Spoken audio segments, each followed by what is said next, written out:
C'est bon comme ça? Ouais, c'est nickel. Du coup, t'es prêt? Ouais, vas-y.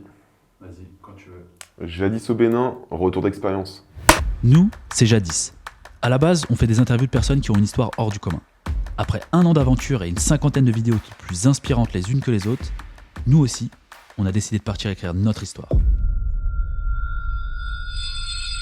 Et notre histoire, elle commence à Paris.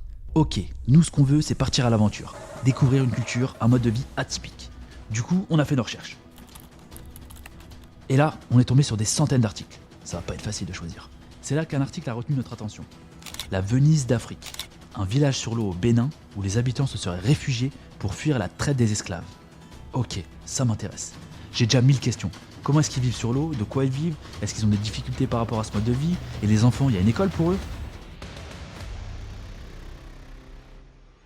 Je crois que c'est décidé. Il faut qu'on aille voir de nos propres yeux ce village extraordinaire. Alors c'est parti pour la découverte de Ganvier et des hommes de l'eau.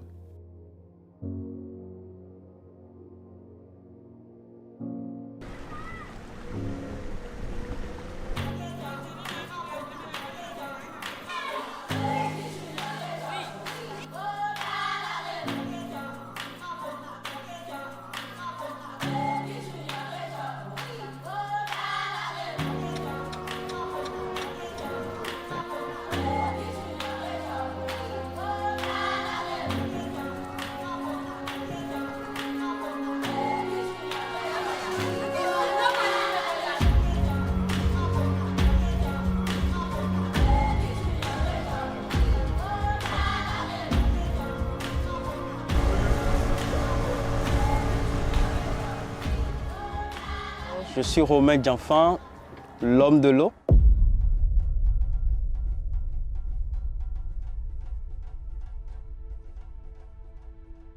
Pour arriver dans ce merveilleux village, on a atterri à Cotonou, qui est la capitale économique du Bénin. Et c'est là que commence notre aventure. On a voulu profiter de notre première journée au Bénin pour prendre nos marques. Sauf que... Bon, heureusement, ça s'est calmé. Après un petit tour en ville, on prend un taxi direction Calavi.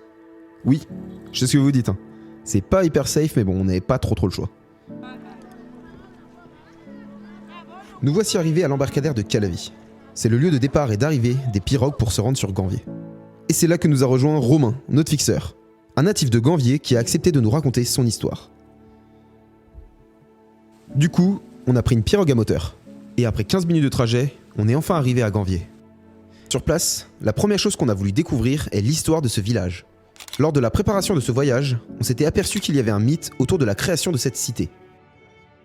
Le mythe et la réalité se confondant, on a demandé à Monsieur Coty, ancien de Ganvier, de nous raconter l'histoire de son peuple. Déjà, en arrivant dans la maison de Monsieur Coty, on découvre une tradition qui s'effectue lorsqu'un habitant de Ganvier accueille quelqu'un chez soi. Il faut se partager un verre rempli d'eau de Ganvier, dans lequel tout le monde va boire une gorgée. Bon, les touristes ayant un estomac difficile, on n'est pas obligé de boire de l'eau. La tradition est dans ce cas adaptée, et on doit juste renverser 3 fois de l'eau sur le sol. Lorsqu'on a rencontré Monsieur Coty, âgé de 92 ans, on a ressenti le charisme et le respect qu'il imposait aux autres villageois. Il faut savoir qu'il y a aussi une tradition lorsqu'on l'on demande à un ancien de partager son savoir. Il doit faire une prière en versant du soda billes au sol. En gros, c'est du whisky. Une fois terminé, les personnes présentes doivent toucher le whisky pour s'imprégner de cette sagesse ancestrale. Les premiers habitants de Ganvier, en réalité, ne sont pas nés à Ganvier. À l'époque, la guerre et l'esclavagisme battent son plein. Les habitants de l'actuel Togo sont obligés de fuir. Ils se retrouvèrent au bord du lac Nokwe. Ne pouvant traverser, le roi Agbodobé, grâce à des paroles incantatoires, fit appel à un épervier et un crocodile pour guider son peuple sur l'île de Sidobé. Plus tard, le fils du roi, Gbéou, a eu l'idée d'utiliser leur environnement naturel pour s'étendre et y vivre. Et c'est comme ça que Ganvier est né.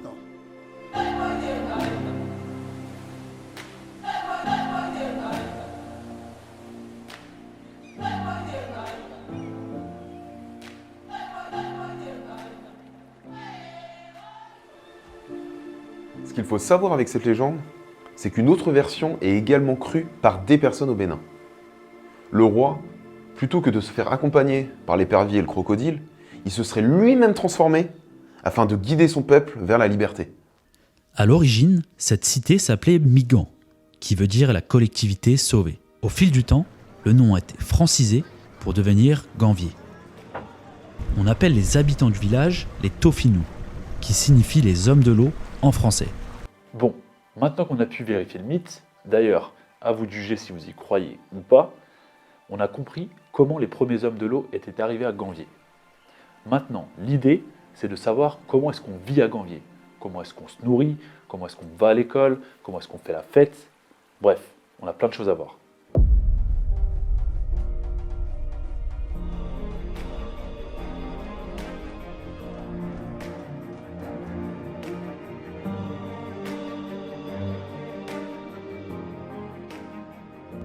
Bon, forcément, la première étape, c'est de comprendre les activités qui permettent aux habitants de vivre. Ici à Ganvier, les activités principales, il y a déjà la pêche, mais nous avons différents types de pêche. Et oui, ils vivent sur l'eau, donc l'activité phare, c'est la pêche. La pêche qui leur permet à la fois de se nourrir et aussi de gagner de l'argent. On a eu la chance de suivre Monsieur Dossa, qui pêche à l'épervier, technique de pêche la plus traditionnelle. En gros, c'est la pêche au filet. Il existe également la pêche à l'acadja, qui s'apparente à de l'élevage de poissons, qui est récupérée par les pêcheurs au bout de 6 mois pour être vendue. Le salaire moyen journalier d'un pêcheur sur Ganvier est de 4000 francs CFA. Bon après, faut dire que là-bas, ils ne payent pas de loyer, c'est déjà ça en moins.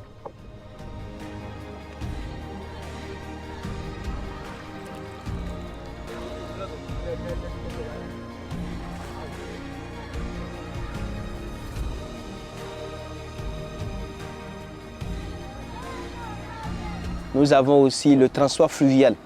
Forcément, à Ganvier, on vit sur l'eau. Donc, un peu comme sur la Terre avec les transports en commun, là-bas, ça se passe sur un lac. Et ça, c'est une activité qui est très importante, étant donné que c'est la base de tous les déplacements.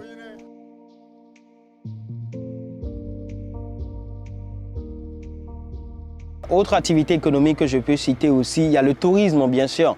Le tourisme, il est en train d'exploser à Ganvier. Il faut savoir que Romain, il nous disait qu'avant le Covid, il y avait quelque chose comme 4000 visiteurs chaque année à Ganvier. En 2022, c'est plus de 18 000 visiteurs qui ont été comptabilisés. Ça a commencé par être émergent, simplement parce qu'il y a la politique d'État étatique qui permet tout ça.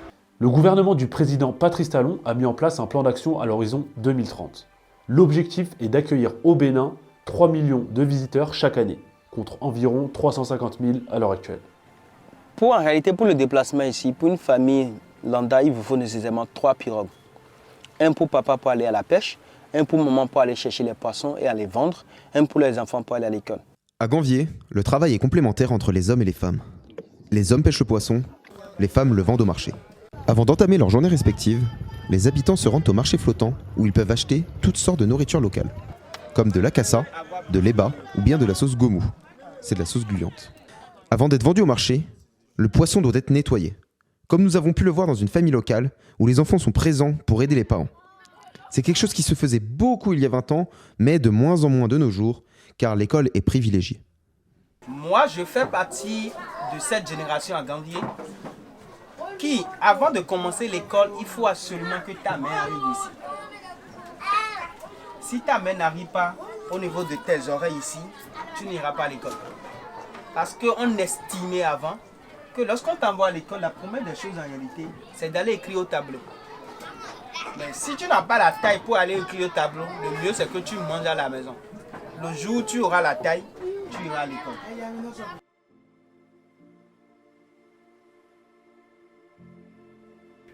On a voulu tirer ça au clair et on a décidé d'aller voir un enseignant dans une école primaire afin d'avoir les réponses à nos questions.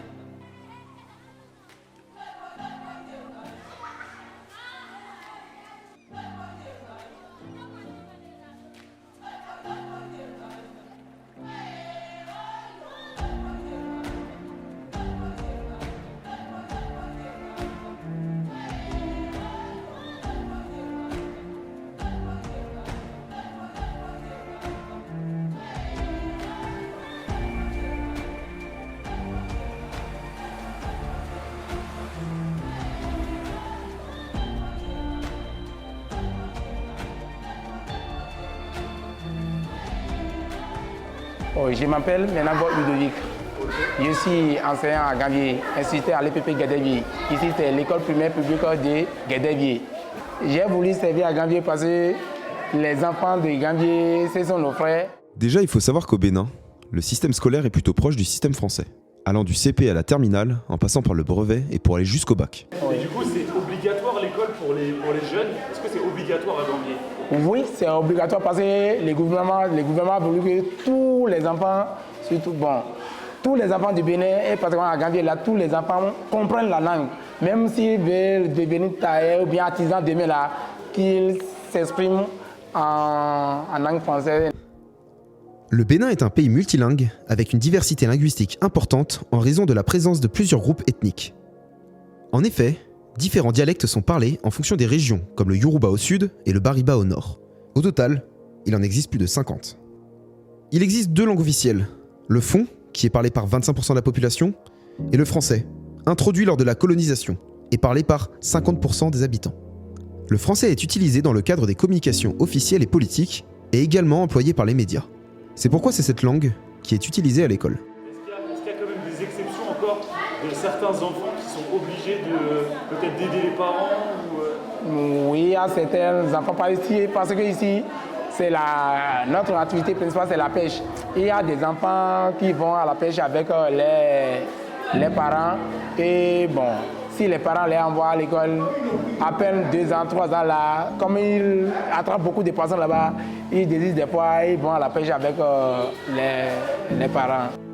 En fait, à Ganvier, il y a plusieurs écoles et collèges, mais le nombre d'élèves, il est beaucoup trop important. Et c'est pour ça qu'il peut y avoir jusqu'à 100 élèves des fois par classe pour un seul professeur. Et pour le lycée, il n'y en a pas en fait à Ganvier. Donc les élèves, ils sont obligés de se rendre à Calavi, qui est la ville sur la terre ferme la moins éloignée de Ganvier. En fait, avec la contrainte des transports, c'est compliqué de faire l'aller-retour tous les jours pour les étudiants entre Calavi et entre Ganvier. Donc s'ils veulent vraiment poursuivre leurs études, ils sont obligés de s'installer sur la terre ferme. Ce qu'il faut savoir, nous avons un problème à Ganvier, c'est l'exode rural. C'est-à-dire les gens, quand ils sont jeunes, qu'est-ce qu'ils font? Si vous avez la chance d'aller voir autre chose, la plupart en réalité ne reviennent pas au bécail. Effectivement, il y a des gens qui vont là-bas, ils ne reviennent plus ici, et il y a d'autres qui reviennent. La belle preuve, moi je suis parti, mais aujourd'hui, je travaille pour que mon village soit l'exemple dans tout le monde entier. Afin de comprendre la situation des jeunes de Ganvier, on a eu la chance de rencontrer Salomon, qui est issu du village et qui, lui, a pu continuer ses études. Moi, c'est Salomon Dossa. Je suis natif de Ganvier. J'ai 20 ans, je fais la première année en sociologie. Mon objectif, c'est de devenir un sociologue pour le moment. Mais compte tenu des moyens, je suis maintenant en train de faire une formation en guidage touristique. Donc je suis en train toujours d'étudier. Mais pour le moment, j'ai arrêté les études et puis j'ai fait d'abord une formation en guidage touristique. D'après ce que nous disait Salomon, en réalité, environ 40% des élèves avaient l'opportunité de continuer leurs études après le lycée. Les autres, eux, ils devaient rester pour aider leur famille à subvenir à leurs besoins. Du coup, toi, ce que tu veux, ça veut dire que c'est quand même rester sur Ganvier? Non, si je trouve des opportunités, je peux tout le temps voyager. Donc mon objectif, c'est de faire le monde. Le monde? Ouais. Ok, bon objectif. On veut savoir comment vous faites la fête à Ganvier. Est-ce que vous vous rassemblez? Est-ce qu'il y a des soirées, il y a des trucs? Oui, à Ganvier ici, il y a toujours des soirées, je vais dire. Sinon à Ganvier, la majorité des jeunes sont dans des mouvements, je vais dire. Si je parle de mouvements, disons les samedis, durant toute la semaine, on travaille. Mais les samedis, on reste à la maison et puis on se voit, on rigole un peu. S'il y a quelque chose à manger, on reste ensemble et puis on mange. Okay. C'est de la fête. Il y a la fête tout le temps à Ganvier. Ok. Et est-ce qu'il y a la fête comme il peut y avoir par exemple à Cotonou, où tu vas dans des bars, des trucs comme ça? Oui, il y a ça à Ganvier aussi. Okay. Et pendant ces fêtes-là, est-ce que par exemple vous buvez de l'alcool? Oui, on prend beaucoup de boissons même. C'est pas de l'alcool seul. Le nombre d'habitants à Ganvier, en réalité, il parlait en réalité de 35 000 habitants. Mais laissez-moi vous dire, dans une localité, il n'y a pas d'électricité pour le moment. Même si le gouvernement a un projet pour en réalité ramener du courant à Ganvier, ce n'est pas encore fait.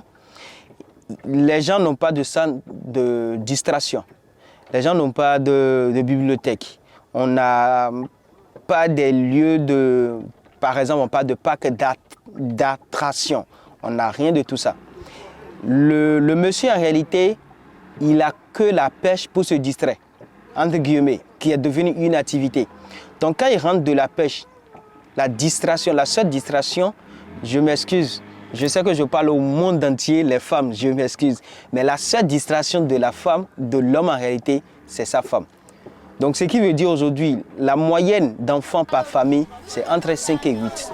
Donc, je vous laisse imaginer tranquillement, de 2013 à aujourd'hui, l'effectif, c'est pas le nombre d'enfants qu'on a eu. Moi, je peux m'avancer sur des trucs, mais je ne dis pas que c'est officiel. Je parie qu'on atteint déjà au minimum les 50 000 habitants. Et pour rencontrer des filles, du coup? Oui, il y a des filles qui viennent aussi. Ouais. Ouais. Et ça se passe comment à Gambier quand tu veux fréquenter une fille? Ah, quand tu veux fréquenter une fille, d'abord ici, il n'y a pas de moto. Donc, nos moyens de se rencontrer, tu t'es obligé d'avoir une bac. Donc, si tu as des téléphones portables, tu peux écrire en ligne avec elle et puis elle va se rapprocher de toi et puis vous allez faire des programmes et puis vous allez vous rencontrer. Ok. C'est un peu ça. Et est-ce qu'il y a un endroit où tous les jeunes vont pour se rencontrer? Oh, il y a un endroit, c'est la rue des Amoureux, je vais dire. L'endroit est appelé rue des Amoureux parce qu'à côté de l'endroit, il y a une terre, tout juste à côté, et puis à côté de cette terre, il y a des salles de jeu, il y a des bars-restaurants, puis à part ça aussi, il y a des choses typiques sur l'endroit. Donc les amoureux ont l'habitude de se rencontrer déjà vers 19h. Là, vous allez rester dans vos bacs et parler de quoi faire. Et après, vous allez vous monter sur la terre et promener un peu. S'il y a des choses à faire, vous le faites, rigoler un peu. Ah d'accord, mais donc les choses se font sur Terre. C'est ça un peu, c'est ça un peu. Si tu veux par exemple, parce que tu es jeune, tu faire du sport, ce genre de truc, comment tu fais? Ouais, pour faire du sport, disons d'abord à Gambier. Il n'y a pas assez de terre, mais il y a une terre naturelle. Et puis, on fabrique aussi des terres artificielles. D'abord, on a un terrain de foot à Gambier ici. Donc, c'est un peu ça. La majorité de la population ont l'habitude d'aller faire le sport sur le terrain. Ok. Toi, tu vas là-bas, tu fais le foot? Oh, ouais, je fais le foot. Avec le temps, Gambier s'est développé au niveau de ses infrastructures. En revanche, l'électricité n'est pas accessible dans tout le village. Aujourd'hui, il y a tout ce qui est basique, tout ce qui est école, maternité, hôpitaux, marché. Donc l'État a pris beaucoup de projets qui impactent directement la vie de ceux qui vivent ici. En parlant d'impact, entre l'augmentation de la population, la hausse du tourisme et les problématiques environnementales propres à Gambier, les enjeux écologiques de la cité lacustre sont à un tournant.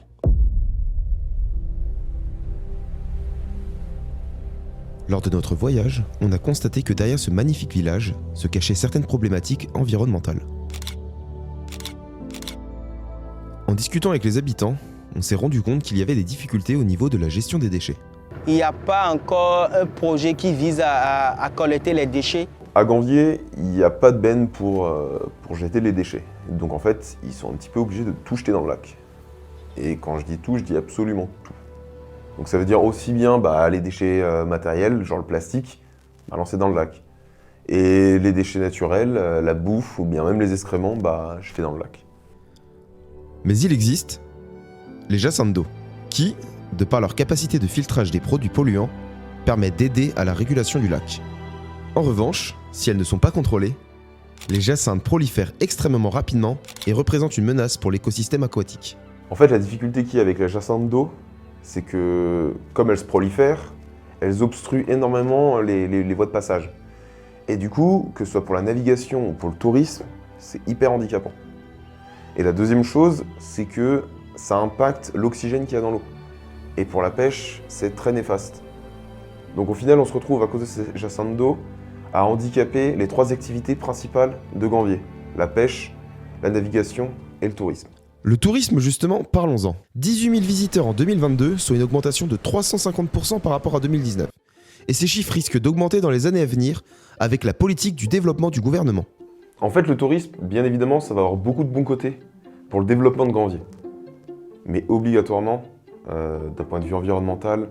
Plus il y aura de touristes présents à Ganvié, plus il y aura de bateaux à moteur, plus il y aura de pollution, plus il y aura de déchets, et ça va contribuer à dégrader l'espace naturel de Ganvié.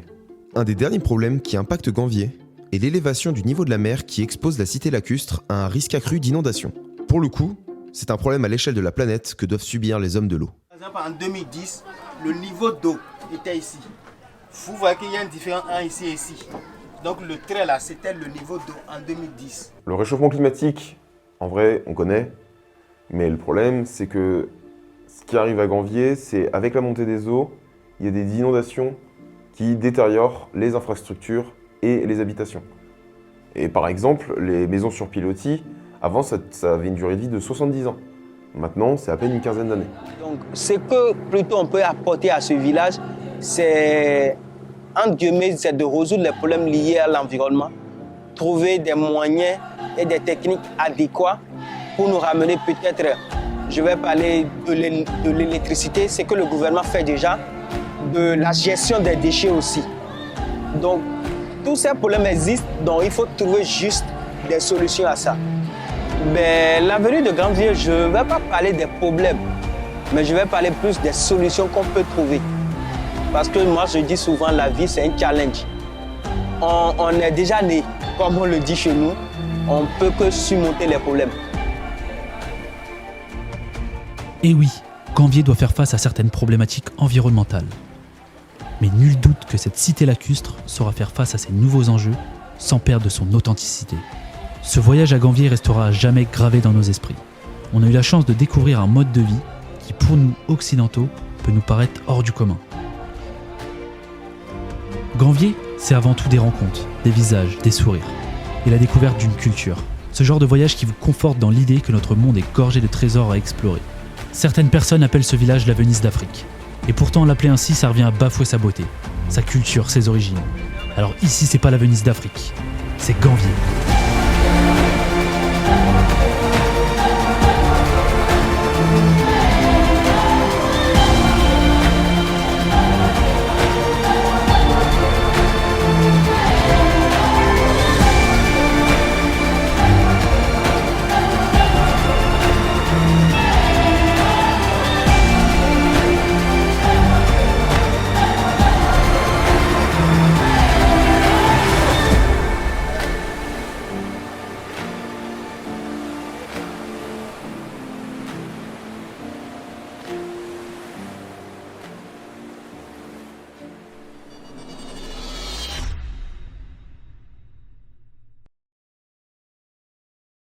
Sur Ganvié, et comme vous avez dû le remarquer, on n'a pas abordé un thème hyper important au Bénin, c'est le vaudou. Et il y a une raison bien précise, c'est que demain on va partir pour une ville qui est un peu la Mecque du vaudou, qui s'appelle Ouida. Donc restez connectés, le prochain épisode sort sur Ouida, la ville vaudou. Cérémonie vaudou.